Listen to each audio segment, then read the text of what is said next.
Fala galera, estou aqui para vocês sobre dar uma história, né? Falar sobre renascimento, reforma religiosa e expansionismo. Então, vamos começar. O renascimento a gente pode dar como a transição da época feudal, da Idade Média, para a época moderna. Como começou tudo com a crise do século XIV, com a peste negra, que foi a peste bubônica, que se espalhou pela Europa, e ninguém sabia como, ninguém conseguiu achar uma cura. E a igreja falava que era como uma obra do demônio e essas coisas assim.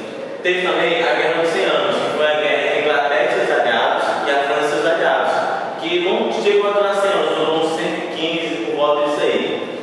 E o Renascimento, que começou a partir do século XV, tem as seguintes características: foi a volta dos valores clássicos, ou seja, os valores da Grécia, que também foram difundidos pela Roma desde aquele período lá. Nele, a gente pode ver o racionalismo, que é deixar de explicar as coisas pela lógica divina, porque Deus quis, para começar a pensar por que acontece, por que a natureza faz isso. E diz também veio o humanismo e o antropocentrismo, que foi a centralização do homem como centro do universo, deixando de lado mais essa ideia teocêntrica que tem. E onde começou? Como começou tudo? Foi nas cidades italianas, principalmente naquela parte de Florença, onde a burguesia sentia a vontade de ter mais status com a nobreza, porque eles não davam apenas o mercado, tinham o dinheiro, o poder monetário. Então eles eram mecenas, eles patrocinavam os artistas renascentistas para uma forma de ajudar, assim. E a igreja acabou apoiando também, porque eles usavam esses artistas como uma forma de propagar a religião, uma forma de deixar mais fácil. Bom, gente, aproveitando esse contexto de renascimento, eu vou falar um pouco de reforma religiosa para vocês. Tudo começou com a quebra da Igreja Católica. Por quê? Por causa dos seus maus hábitos. Ou seja, com as vendas dos cargos eclesiásticos, o pessoal pagava para a igreja para poder ter cargos religiosos como padres, freis, para uma fonte. A venda de indulgências, que era como a venda do perdão, e a venda da fé. Ou seja, a pessoa poderia pecar o quanto que ela quiser, contanto que ela consiga pagar para ir para o céu.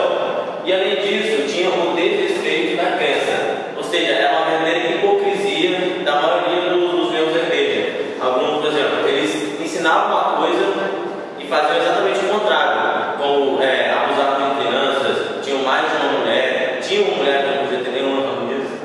E com isso, foram criadas novas religiões cristãs, como por exemplo a Quarta Mistera, que vamos ver agora.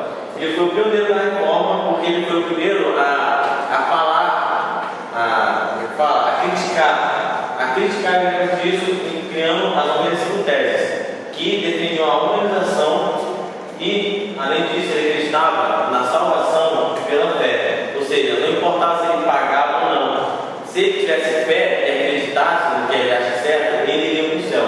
E além disso, ele, de uma forma, aproximou mais a religião do povo, da fé, que foi traduzida na Bíblia do latim, que apenas os eclesiásticos sabiam, para o alemão, e depois do alemão se difundiu para as outras línguas.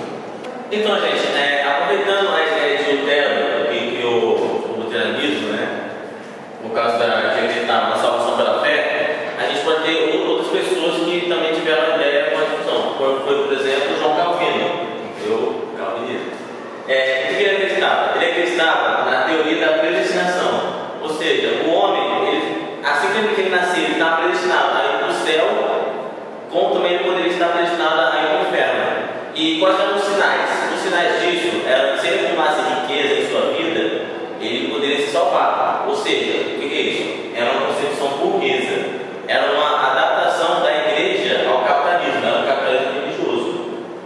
Também, nessa ideia, teve Henrique VIII, que criou o anglicanismo. O que ele queria?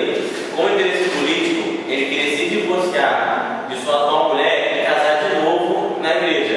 Como a igreja católica negou, o que ele fez? Ele se separou da igreja e criou a sua própria. É bastante isso. E também teve um movimento que foi da igreja católica para conter o avanço protestante, que foi a Contra-Reforma. Em 1545 foi organizado o Concílio de Trento, que conseguiu conter o avanço protestante e criou bastante 3 metas: unir os hereges, os protestantes, moralizar a sua igreja ao que haviam antes da Contra-Reforma e expandir, ou seja, divulgar em diferentes regiões, principalmente nas Américas, que foi a época que estava sendo descoberta. Bom, gente, o último tema que eu vou falar hoje vai ser expansão marítima. E o que a gente vai falar de expansão marítima? Bom, pode-se dizer que ela foi a primeira forma de globalização que teve, não só pelo fato comercial entre a União da América e Europa e posteriormente a Oceania, mas com vários outros fatores, como cultural e esse tipo. Bom, qual foi o principal motivo? O principal de todos foi a nova rota do Oriente. Por quê? Porque os países europeus consumiam muito, demais assim, os produtos que vinham do Oriente, como China, Índia e aqueles países mais lá. E com isso, teve como se fosse, estavam tendo constantes guerras ali na área do Oriente Médio, onde tinha a principal passagem da Europa para o Oriente. O que ocasionou? Ocasionou o pessoal da Europa procurar uma nova rota. E essa nova rota foi as Américas.